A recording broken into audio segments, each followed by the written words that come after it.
Nick Durant here with Tattoo University, and today I'm going to show you a better way of practicing your tattooing techniques.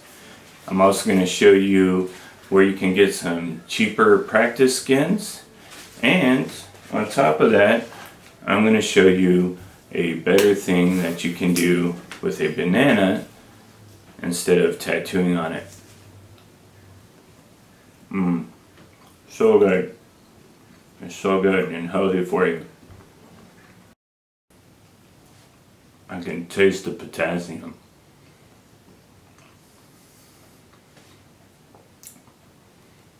So you're going to learn how to tattoo, and you're also going to be healthy at the same time. Stop tattooing your bananas.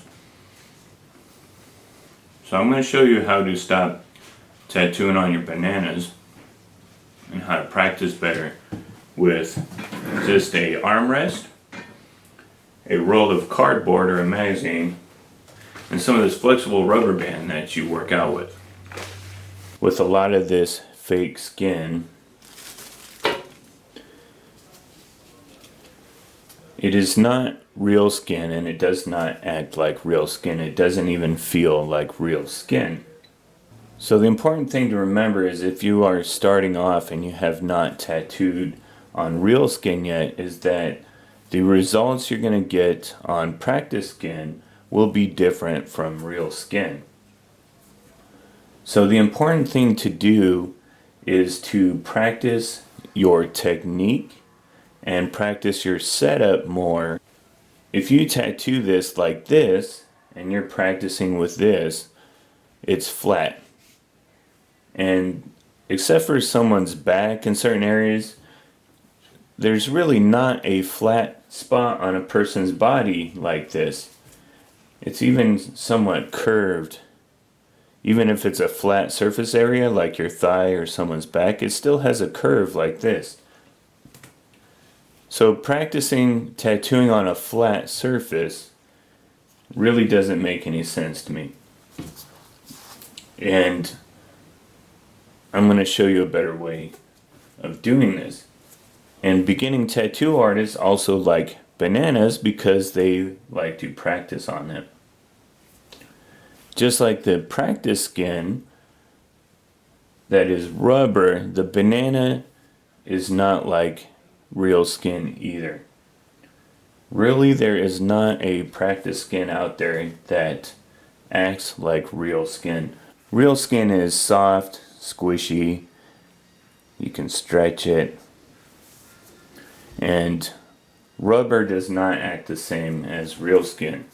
If you're tattooing on a banana, it will actually give you a false sense of security because the banana peel will hold on to all of the ink. You can get nice solid dark lines, and you don't need to stretch it all on this. It'll just go in like if you were drawing on a piece of paper. So this really isn't a good way of practicing either. The reason why both of these are not really good is because you don't have to stretch to tattoo on them. If you remember this from one of my videos, in order to tattoo correctly, you need to stretch. The skin is very squishy, and if it is not stretched, the tattoo needle will actually bounce off of the skin instead of going into the skin. So you have to stretch it. You have to stretch that skin so the needle will puncture it and leave the pigment behind where it needs to be. You can see this is my 4-point stretch. You can use your fingers like this. You can also use the back of your hands like this. You can use them both at the same time, giving you 4-point stretch. The other important thing to remember, I get a lot of questions about this because I've showed you the middle finger technique or the bridge. And what this is a way to keep your hand steady while you're tattooing the back of your hand and your middle finger rest on the client, and this creates a bridge. Let me hold on to the machine here and show you. This creates a support for your machine so that your machine is not moving up and down. If you move up and down, you get a inconsistent line, shallow line, and then if your finger goes down more, you get more penetration. And if you're going up and down because you're not holding steady, your line consistency will suffer.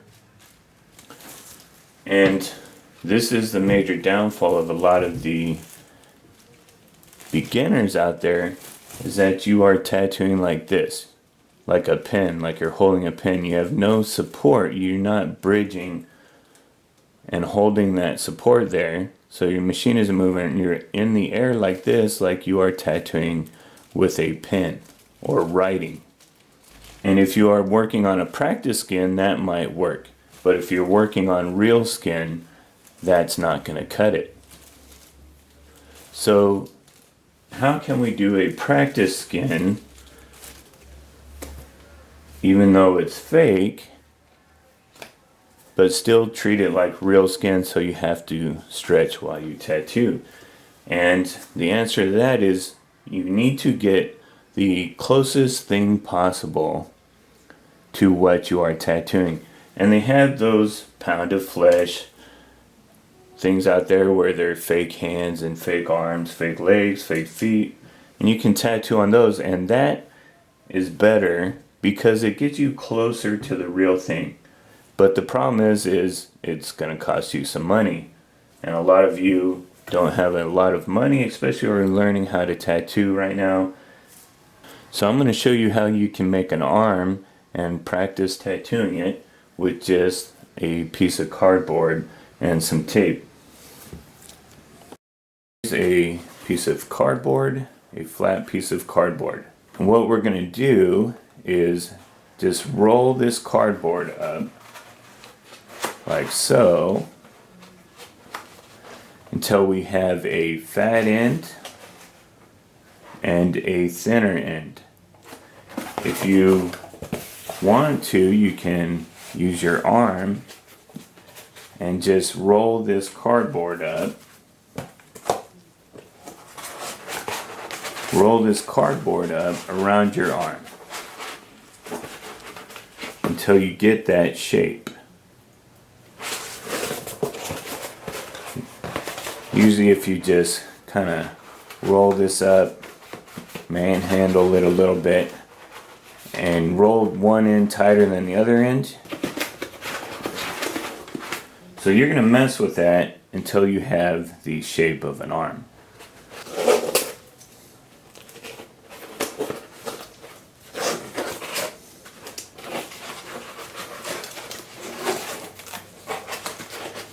Now if you have too much play in this, what you can do is fill this full of scrap paper or something. Fill the inside with stuff.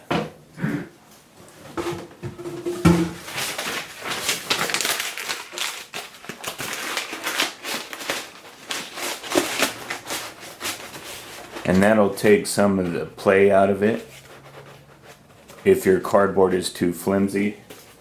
You can use this at your table, but if you want to be more accurate and practice more like the real thing, you need to get an armrest, and that's something you need to have anyways, and it will come in handy. So for the rest of this, I'm going to use an armrest. So now we have our cardboard roll here and our armrest. The important thing to remember here is this is practice. The important thing is getting yourself ready with the tattoo process. A lot of times when you're first tattooing, most of your time is just spent setting up your station because you don't know what to do, and you have people reminding you, cover your power supply, cover your water bottles, all this stuff, and people have to remind you, or you have to sit there and think about what's the proper order to do things. So if you do them all the time and you practice doing them, then it doesn't take you as long to set up. So when you're doing this, you set up your armrest like if you're going to tattoo somebody. You set up your station like you're tattooing somebody. The whole idea is just to get yourself familiar with the process. Now we got our arm, but we don't want it to move around, and I wish we could do this with our clients, but unfortunately we can't. We can only do this with our dummy arms. We're going to tape this down to the armrest so it doesn't move. So now I'm going to take this material. This is that stretchy rubber band material that they use for working out. You know, they're doing Pilates and all that kind of stuff with these. And I think you can find these pretty cheap, and you can get a ton of it. You get a lot of this stuff. And usually if you buy the practice skins, they cost you a lot of money too, so it's not cheap. So go out and get yourself some of this stretchy rubber band material. And we're going to cut off a piece big enough for this fake arm here.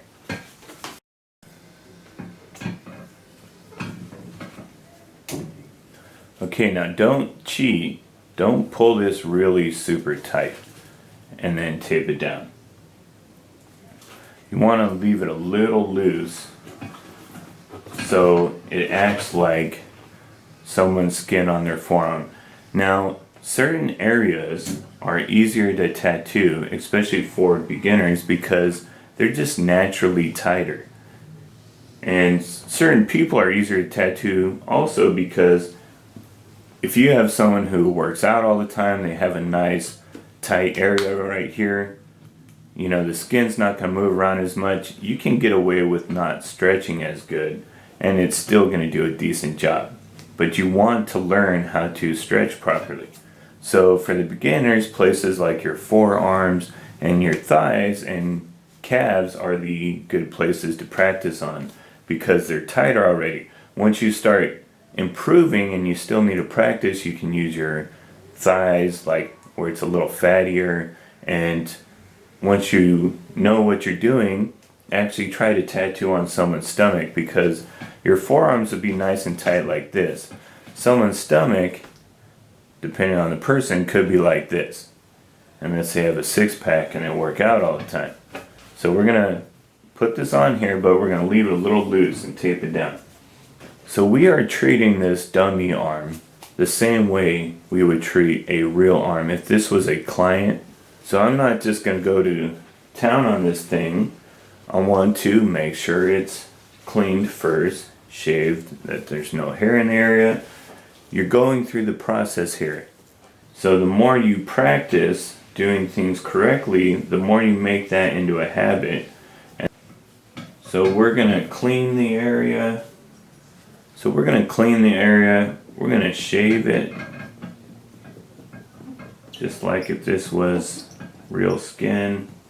The only time we're going to use alcohol is at the beginning, right before we start tattooing. We're not going to use any alcohol products after that. There's some alcohol in the inks, it's in some of our other ingredients, but we're going to try to not use the alcohol to prevent this from getting irritated and turning red on us. The body will tell you when something's going on. Next time you get a cut or you get injured, feel that area and you will feel that it's hot. That's your body's reaction to that injury. If you are doing too much trauma to the skin, your client's skin will turn red, and that's the reaction it gets to what you are doing, to the damage you are causing that skin and the irritation. So red equals irritation. You don't want red. And alcohol is an irritant and it will cause that. So from here on out we use soap and water. So we've cleaned the area, we've shaved, we're going to apply our stencil. So we want to apply our stencil and try not to move around too much. And there you go. I'd like to challenge everybody out there who thinks they can do better instructional videos to try to tattoo and record yourself at the same time. It is not an easy task. And in fact, a lot of the times when I'm tattooing, I got this stupid camera in my way right over my shoulder, and I'm kind of cramped right now. You guys can't see it. So one of the questions that always comes up is, what size needle should I be lining with? And the answer to that question is, what size line are you doing?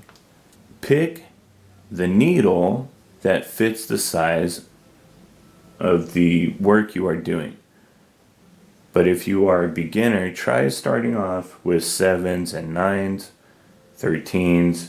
Go a little bigger at first. And then later on, when you get more skilled, you can move down to the 5s and the 3s. Because it will be a little easier for you to line with a bigger needle at first. And this is a tighter group. It's a round liner. It's not a round shader. It's a 13 round liner.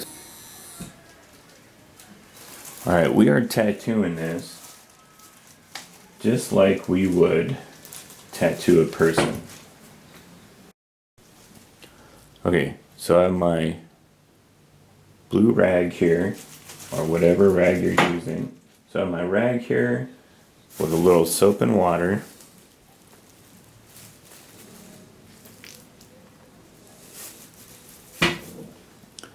I have my coconut shea butter mix. I'm going to get a little bit with my thumb. I'm going to get a little bit with my pinky. And I'm going to put it right down here where I'm starting.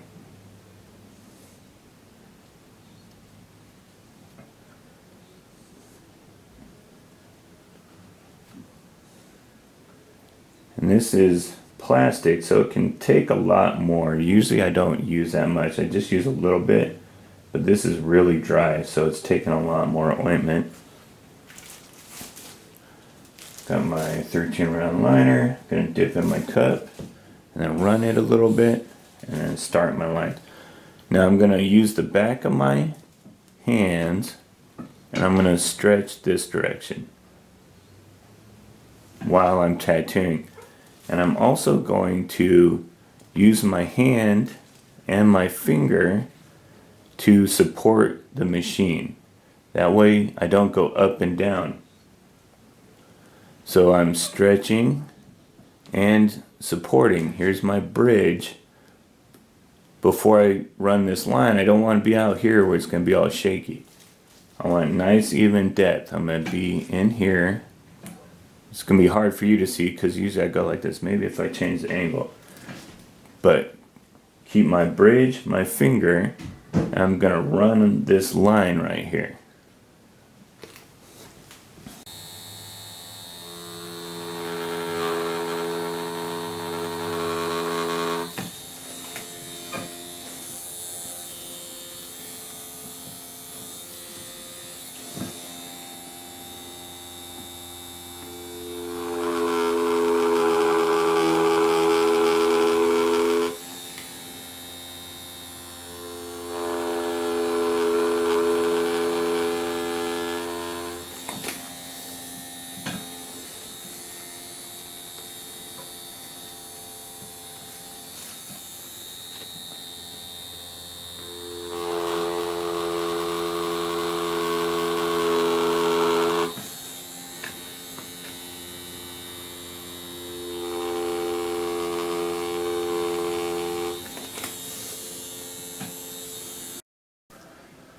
Let me give you a little helpful tip here. When you start getting this on your rag, don't keep wiping it because you're just wiping more mess onto your client. What you can do is just flip that over and keep reusing that in a clean spot. And that'll keep your area from getting so messy. And then we take that clean spot, add a little soap and water to it, and we're ready to go again. So I've changed positions here because I want to show you guys something that will help your line work. And you're practicing, you're trying to learn, so this is a good thing to practice. This will help you with all of your line work. And especially with stars. And there's certain things you're going to tattoo a lot of. Stars is probably going to be one of them. So what I'm not going to do is just go straight in and then go to this end and then just pull straight out. You slowly go in, and then once you get to the edge, you slowly come out. This is the airplane landing technique and takeoff technique.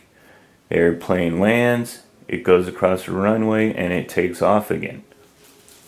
I'm going to do the same thing with this line, because if I just go straight in, straight across, and then I pause for a second and come out, you're going to get a dot, line, dot. It's going to be Morse code.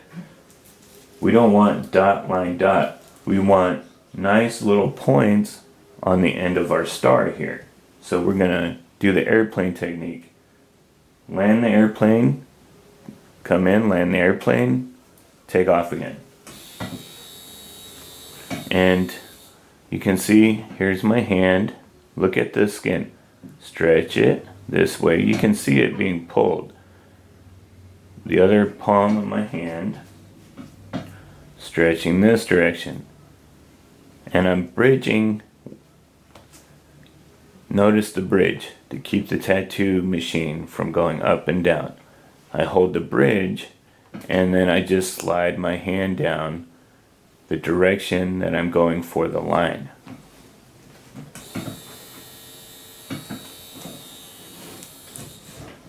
You also need to learn to position your client so that it's easier for you to tattoo. Don't always move so it's easier for your client. Make your client move so it's easier for you.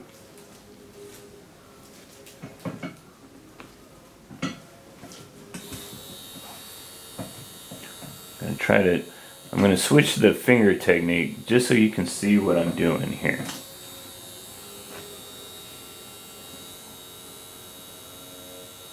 Swooping in.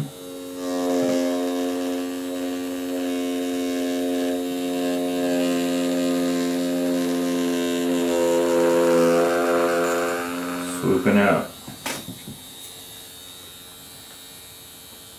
It's not big, I'm overdoing this to show you guys the technique, but really I can do it from right here too.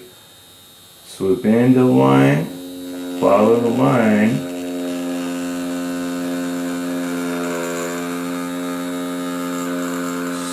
start to swoop out at the end.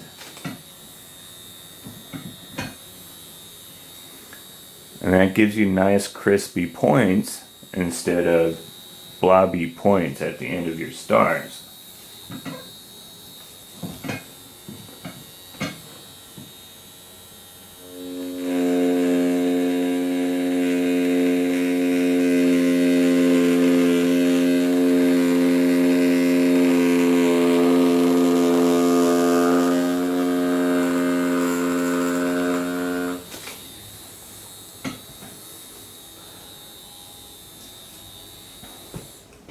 Now, a lot of your line work is messed up because you think you have to move really fast. With this technique, using the bridge and your finger here, I can hold this right here and I can tattoo this line as slow as I want to. You don't have to because you don't want to because you're going to tear up your client's skin. You want to move at a decent speed. But if I wanted to, I could take forever to tattoo this one little line right here.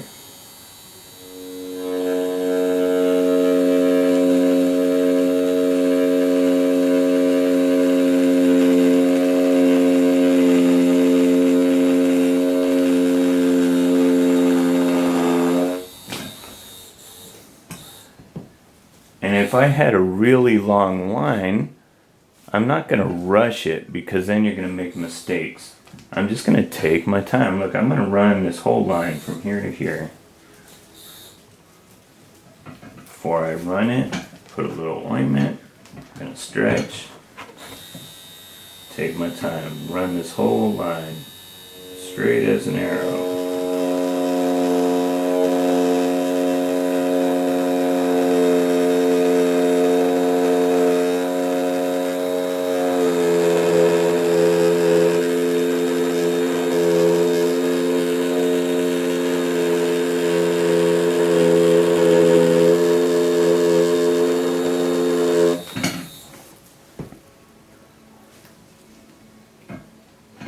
You're going to be doing a lot of these because you're going to be doing a lot of crosses, a lot of stars, things with straight lines to them.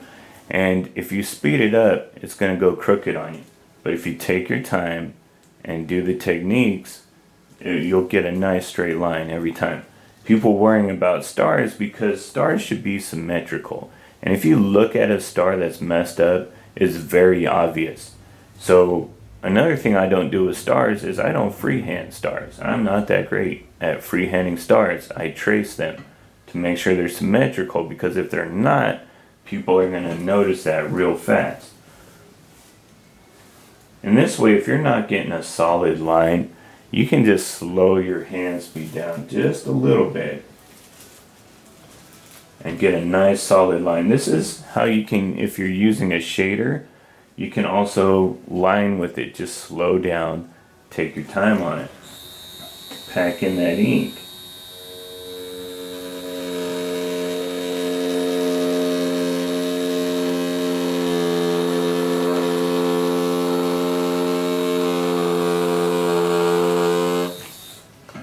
Now, how do you know when to stop a line? Let's say you start a line and you're going, it's real straight, you're going, and then all of a sudden you kind of reach this point where your hand doesn't like it anymore. It's not comfortable and you kind of get a little awkward with it. You just go and you run a little bit of the line.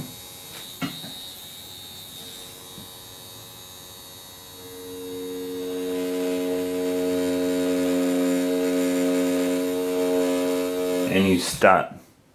As soon as it starts getting awkward, you stop. Now I have half of a line there. I need to finish it.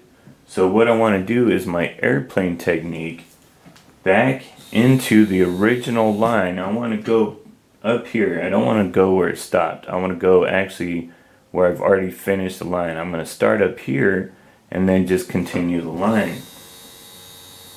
Swoop in.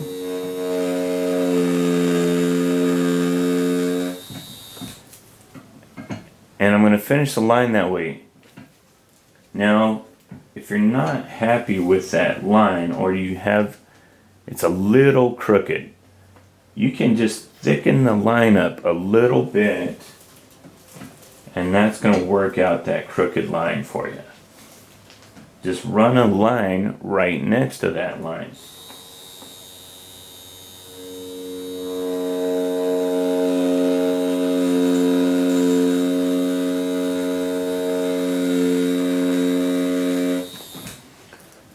That's going to make that line a little bit bolder, but it's going to get rid of that little hiccup you had there. If you watch Ink Master and a lot of these competition tattooing shows, you'll notice a lot of times the judges will pick on the person's line work because it is not good, because they are rushing. If you have bad line work, you can come back in and fix it and correct it. But if you're rushing everything, you get really bad line work. And this is what happens when you're new and you're trying to just run things really fast, and you got this liner that's running 150 cycles per second. You're just zip, zip, zip, and you're just not getting nice solid lines. You're getting lines, but they look like junk, and they're not going to last. Don't beat up the skin. Take your time. Do the technique. So this line here, I have to move. See, I'm not going to try to run this way with this line. It's more comfortable if I go this way with this line. So the more you tattoo, you'll realize, like, instead of trying to do this, which is awkward, and go this direction, I'm actually going to start over here and go this direction, which is more of a natural movement with my hand. If it's more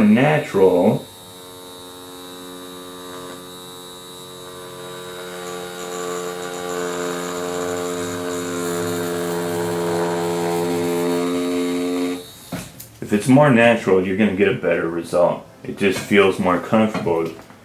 If you're pushing the line that direction, it's not a natural movement. It's just natural for your hand to pull in. So if you need to move your client so that you can move and do your lines easier, that make it easier on you, you need to move your client.